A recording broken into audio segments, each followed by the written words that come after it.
Well, hey everybody, welcome back to the channel. Kenny here. Hope everybody's feeling fresh tonight. I'm liking Bitcoin tonight. I hope you're liking Bitcoin tonight. I hope you're buying Bitcoin tonight. I'm not a financial investor, so anything I say, this is for entertainment purposes only. But jumping into tonight, I want to talk about cryptos, and I want to make a video to kind of help newer people getting into, because I still hear it a lot. I still get messages like, hey man, I've heard of Bitcoin, but I don't really understand it. I don't know what it is, and dude, it's a learning process for everybody. So let's jump into it tonight. I have an article pulled up, Bitcoin 74 questions answered. I'm gonna go over I'm not going over all 74. I'll provide a link in the description for this, but I was checking it out, and I feel like there's some good questions on here that everybody has that I want to go over with you guys with. So let's pull this down here. Here's the article here. Bitcoin 74 questions answered. Rick Newman, senior columnist. And this was from January 13, 2020. So what the hell is it? In the most general sense, Bitcoin is software that forms a decentralized peer-to-peer payment system with no central authority like the Federal Reserve or U.S. Treasury. It's fair to call it a digital currency or cryptocurrency, but at the moment, most investors aren't really using it as a currency to pay for things. Instead, they're using it as a speculative investment to buy in the hope of turning a profit, maybe a big profit and maybe a big loss. Well, as we can see by looking at the charts, it's been nothing but profits. If you've held and haven't sold, if you've held for the past couple of years, even a year, if you bought Bitcoin a little over a year ago, so that's just the charts. But this is the questions. We're going over the answers. So what backs it or supports it? That's a great question. People ask me a lot. That's a great question I hear a lot. And Bitcoin runs something called a blockchain, which is a software system often described as an immutable digital ledger. Resides on thousands of computers. What backs it, friends, is the fact that it's not centralized, the fact that it's decentralized. That's what backs Bitcoin, okay? And where was I at? It resides on thousands of computers all over the world, maintained by a mix of ordinary people and more sophisticated computer experts, known collectively as miners. Yahoo Finance's Jared Blick dabbles as a Bitcoin miner, running mining software in the background of his laptop. So you run it on your laptop, and it takes a whole network of people to make it operate. All Bitcoin transactions are permanently recorded by miners who upload bundles of transaction or blocks to the chain, maintained on all those computers. Blockchains as a technology has become popular among banks and other big financial institutions who want to use it to settle payments on their back-end systems, but they're more interested in blockchain without Bitcoin. Who's running the show?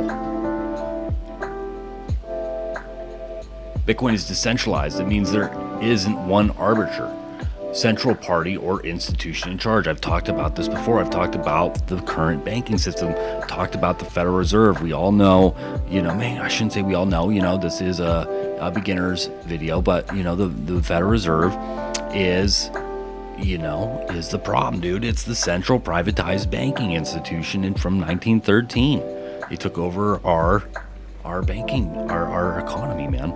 So that's another episode for another time, but nobody's running the show. People are running the show. The decentralized public is running the show. What is there to value? Is this a scam? No, it's not a scam. In the sense of somebody marketing a bogus product, Bitcoin is a legitimate technology. The question is, how useful and how valuable will it become? It's going to be absolutely crazy, dude. Absolutely crazy, in my humble opinion. Is it tangible like gold? Bitcoin has one big similarity to gold, in that some investors consider it a good store of value for financial wealth. You can take possession of your Bitcoins, as some people do with gold, by downloading a string of digital codes that represents your holdings onto a gizmo that looks like a flash drive, but you can't run your fingers through your Bitcoin the way you might want a pile of gold doubloons, and Bitcoin certainly isn't pleasingly shiny. So it's not a physical object. Bitcoin is, it's A software is a code. That's what Bitcoin is. And this question here, number 8, is value completely determined by the free market? I like the free market. And for the most part, yes. There's a known and limited supply of Bitcoin. Turn that down a little bit.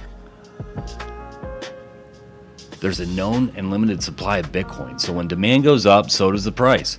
Technical innovation also contributes to Bitcoin's value. It was a novelty when first created in 2009, and the market has determined for now that it's an invention that's worth something. Absolutely, I believe that. So there's a lot of good questions out here. 74 questions. I'm not going over all 74, but I'm trying to find some good ones that, people out there, might have, and you can find this. I'll leave this link in the description of the video. I think I said that already, but I'll leave it in the description so you can check it out for yourself if you see one of these that you want to read. And yes, Bitcoin can be purchased in fractions. You can go on Coinbase. You can buy. I think you can buy as low as $1 on Coinbase.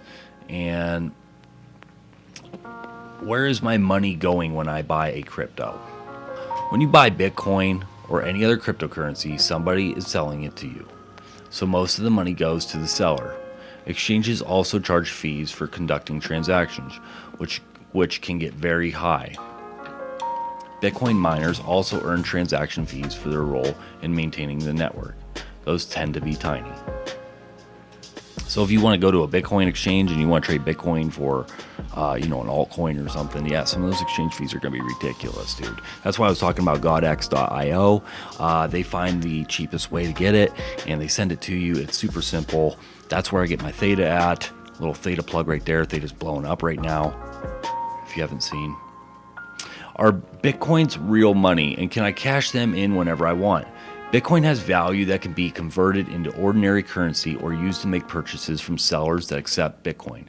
So in that sense, it's real money, and it will remain real money as long as there's a market with people willing to buy it. That's like any currency, friends. That's what money is.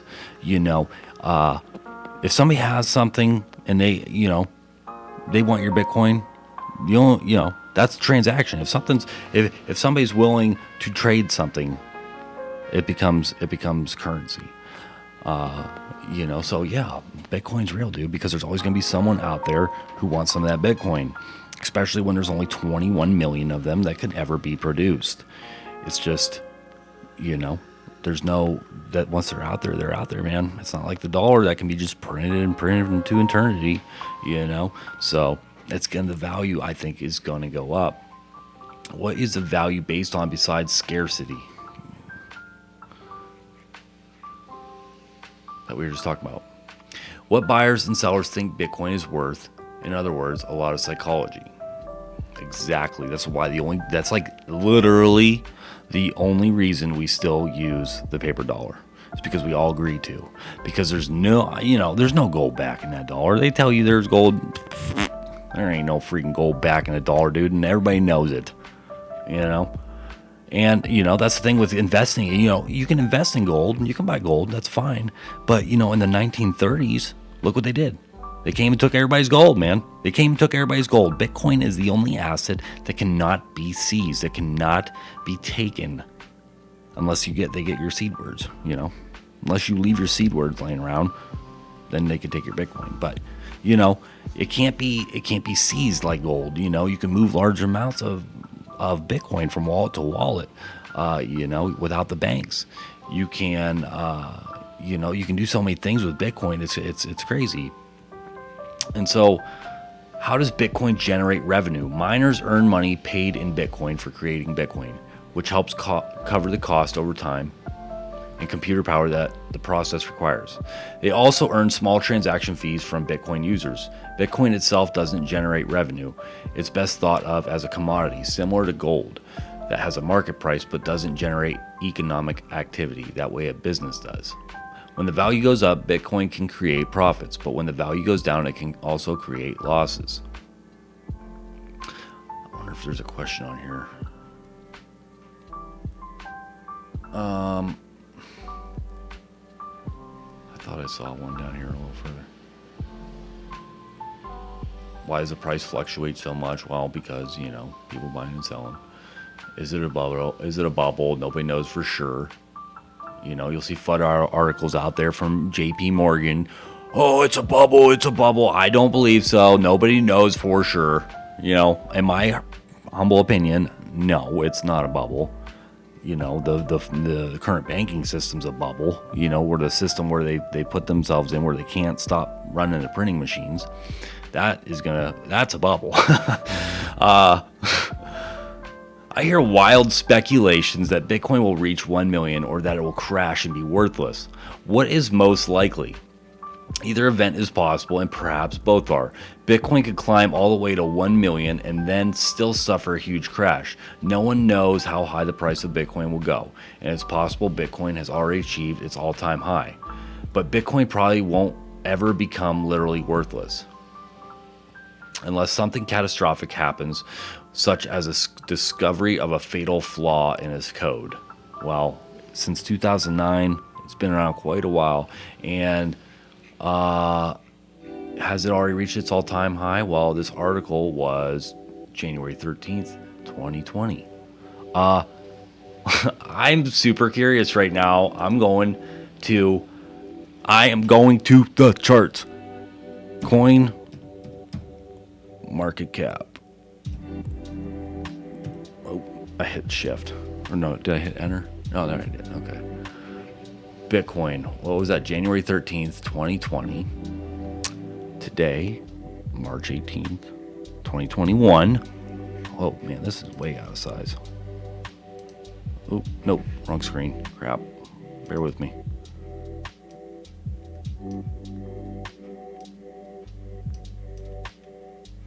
There we go. It's a little better. All right, so Bitcoin, dude.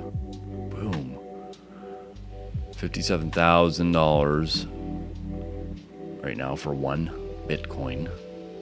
And we are going to go back to January 31st, January 2019, 20 July, August, September, October, November. There we go. January 30. Where are you at? There's 9th, 16th. Where the heck is it? January 13th. Trying to 16th. That's close as I think I can get it right there. $8,700 for one Bitcoin. No, dude. Nowhere near its freaking all-time high, bro. And let me tell you something right now. It's going to go a lot freaking higher than that, friends. It's going to go a lot, in my humble opinion. All right. So I love looking at stuff like this, man. So those are some of the questions. We're already at 12 minutes, 13 minutes here. I don't want to make a super long episode, but you guys can check this out, this website. I will leave it in the description. And there's just a lot of good questions on here. I like it.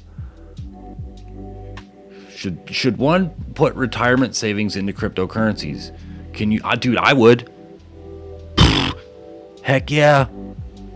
Yes. In my opinion, yes. How do banks view Bitcoin? I bet you don't really like it. Oh man, yeah. So you have to check these out, man. There's some good questions on here. Some very good articles.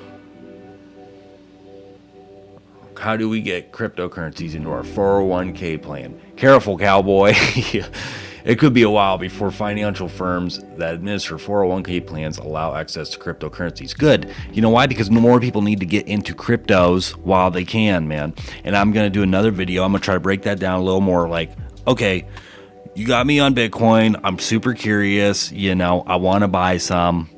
Maybe we can go over this again, slow it down a little bit, and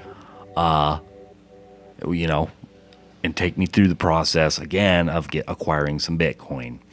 And that will be another video for another time. But for tonight, that's all I got. Enjoy the green candlesticks, friends. Buy the reds.